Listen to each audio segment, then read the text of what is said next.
క్రీస్తు న్యాయపీఠం దగ్గర ఉండాలి అనేటువంటి మాట కొలస్సీయులకు రాసిన 2:15 అధ్యాయం. ఎందుకనగా జరిగించిన క్రియలు చెప్తున్నాను, అవి మంచివైనా సరే కొత్తవైనా సరే దేహంతో జరిగించిన వాటి ఫలం ప్రతి వాడిని పొందినట్లు మనమందరం క్రీస్తు న్యాయపీఠం ప్రత్యక్షం కావాలని చదవబడినటువంటి మాటల్లో ఎందుకంట క్రీస్తు న్యాయపీఠం దగ్గర మనం నిలబడాలి. మనం చేసినటువంటి పనులన్నీ మంచి అయినా సరే చెడ్డ అయినా సరే వాటి యొక్క మనం జరిగించినటువంటి క్రియలు దేంతో జరిగించాం? దేహంతో జరిగించినటువంటి క్రియలు. మన దేహం మన ఇష్టం, మనం ఎట్టయినా బాగోదు అనగా మీ దేహం ఏమైంది? క్రీస్తు న్యాయపీఠం మీద ప్రత్యక్షం కావాలి. గమనించారా? దేహము గురించి వ్రాయబడింది. దేహములో దేహం అంటే ఏంటి? శరీరం కదా.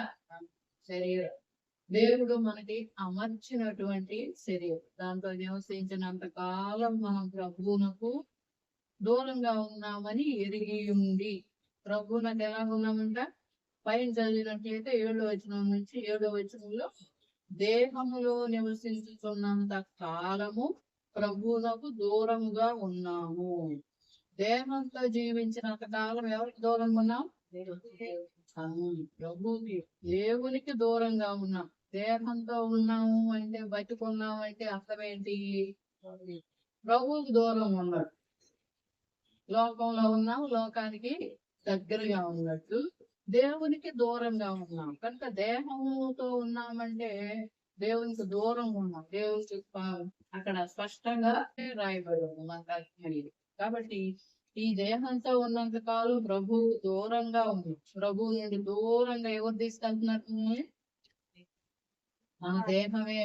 అందుకే అపోస్తలుడైన పౌలు అంటాడు కదా, మరి ఎవరో కాదు శత్రువులు, మన దేహమే మనకి శత్రువు. ఆత్మేమో ప్రార్థనకి వెళ్ళాలి, దేవుని సంతోష పెట్టాలని నిత్యము కోరిక. శరీరానికేమో వెళ్ళలేవులే దేవుని ఎప్పుడు ప్రార్థన వాక్యమైనా దేవుడైనా సైతాన్. శరీరము ఎవరో కాదు మనల్ని ఆటంకం, మన శరీరమే. కాబట్టి దూరంగా తీసుకెళ్ళేది ఏంటంటే ప్రభు దగ్గరికి వెళ్ళాలి. అందరూ వెళ్ళాల్సిందే. మరి ఇప్పుడు సడన్ గా ఈ రాత్రే మనం రేపు లేవనుకో, వెళ్తామా ప్రభు దగ్గరికి? అంత ధైర్యం ఉందా? వెళ్తామనేటువంటి ధైర్యం ఉండాలి. ఇట్టి ధైర్యము కలిగి అందాడు కదా. కనుక ఇట్లు ధైర్యము కలిగినదో వచ్చిన ఇట్లు ధైర్యము కలిగి ఈ దేహముని విడిచిపెట్టి ప్రభువునొద్ద నివసించుటకు పడుతున్నావా? ఎవరికి ఇష్టం ఉండదు. ఎన్ని రోగాలున్నా శరీరాన్ని వదిలిపెడదామని ఉండదు. అందుకే పలానాకు నువ్వు చచ్చిపోతావు, పలానా ఇన్ని సంవత్సరాలు ఉంటావు అనేది చెప్పాల. మనకి 60, 70 లేక అధిక బలం ఉంటే అంతే. ఇప్పుడు అంతకాలం కూడా ఉండట్లేదు.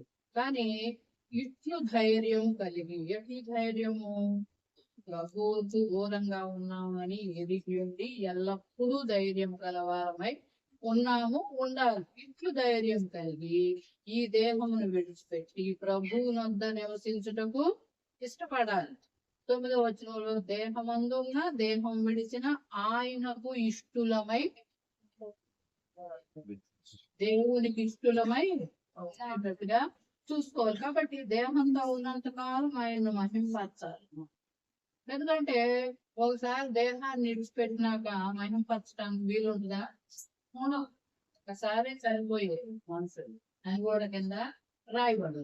కాబట్టి మనం దేహంతో జరిగించిన వాటికి లెక్క చెప్పవలసిన వాళ్ళు ఉన్నాము. దేహంతో ఉన్నప్పుడు మాత్రమే దేవుణ్ణి మనం మహింపరచగలుగుతాము. మీరు విలువ పెట్టి కొనబడినవారు అడుగుగా.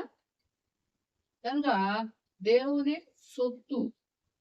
మనం దేవుని నమ్మిన తర్వాత బాప్తిసం తీసుకొని ఆయన బిడ్డలుగా ఉండటానికి మరి ఒక నిర్ణయం తీసుకొని వాక్య ప్రకారం రావడానికి ప్రయత్నిస్తాం. అటువంటిప్పుడు మనల్ని విలువ పెట్టి కొన్నాడు కాబట్టి మనం దేవుని సొత్తు కాబట్టి ఈ దేహానికి మనం ఏం చేయాలి? ఎక్కువ అందాలు అలంకారాలు అవసరమా? అవసరం లేదన్న.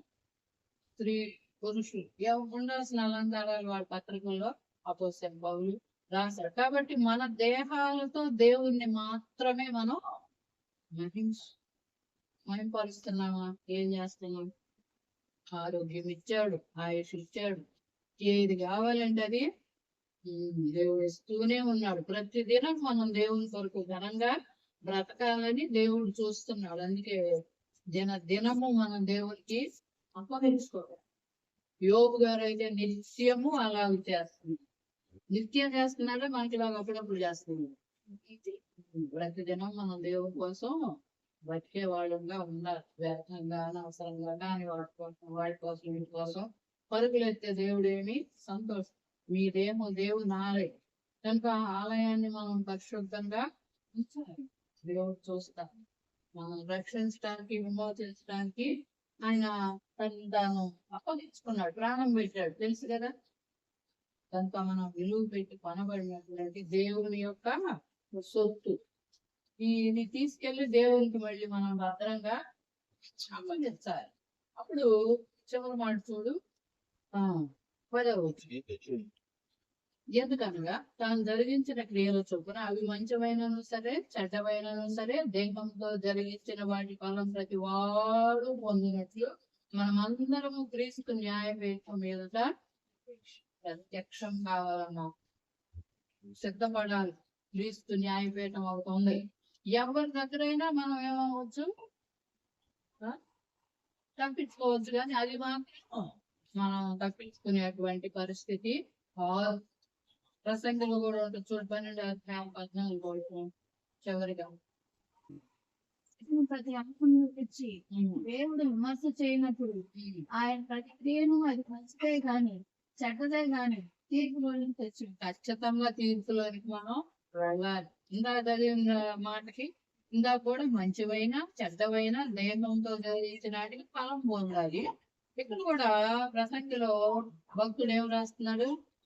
ప్రతి గూఢమైన ప్రతి అంశమును గురించి దేవుడు విమర్శ చేస్తాడు. కనుక విమర్శ చేస్తాడని గుర్తెరిగి మనం జాగ్రత్తలు పడతాం. ప్రతి క్రియను అది మంచిదే గాని చెడ్డదే గాని తీర్పులోనికి తీసుకొని వస్తాడు. రోమ 14.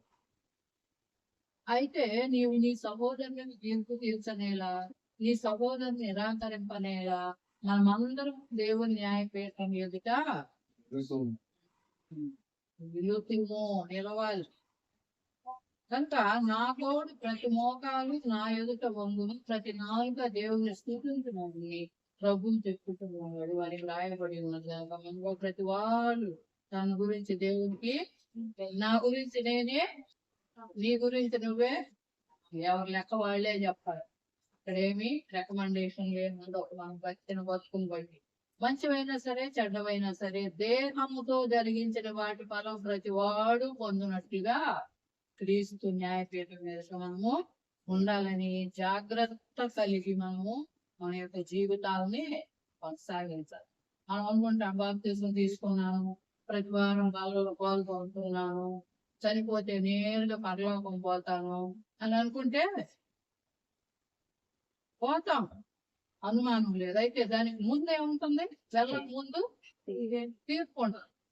తీర్పుని దాటాలి. ఆయన న్యాయపీఠం మీద మనం లెక్క చెప్పి వాటి వల్ల వచ్చే జీతం తీసుకొని అప్పుడు ఆ జీతాన్ని బట్టి మాత్రమే మనం ఎక్కడికి వెళ్తామో చూసుకో. కనుక మనలో ప్రతి వాళ్ళు నిలబడాలి. కనుక పౌలు గారు కూడా మనతో నిలబడతాడు. ఆయన కూడా రాశాడు కదా, మీరు మనము అన్నాడు పౌలు గారు. మనము ప్రతి వాడు మనతో ఆయన కూడా వెయిట్ చేస్తాడు. దేవుని కోసం బ్రతుకుదాం.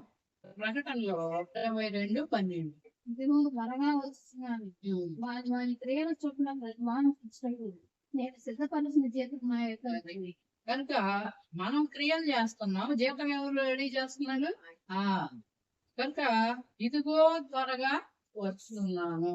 వాని క్రియ చొప్పున ప్రతి వానికి ఇచ్చినట్టు దేవుడు కూడా జీతాన్ని మనకి సిద్ధం చేస్తున్నాడు. నేను సిద్ధపరిచిన జీతము నా యొద్ద ఉన్నది, నేను త్వరగా వస్తున్నాను, మీకు ఇవ్వాల్సిన జీతాన్ని నేను సిద్ధపరుస్తున్నాను, మీ జీతం మీకు ఇస్తాను, మీ క్రియలు మీరు చక్కగా జరిగించండి, నా దగ్గరికి రండి, నేను సిద్ధపరిచినటువంటి స్థలాన్ని స్వతంత్రించుకోండి. కుడివైపు ఉండే వాళ్ళలాగా విశ్వాసయాత్ర సాగించాలి. కనుక మనం దేహంతో మనసుతో జరిగించేటువంటి ఆలోచనలు పనులు వాటన్నిటి కోసం జీతం తీసుకుంటాము అనేటువంటి మాట మర్చిపోకూడదు.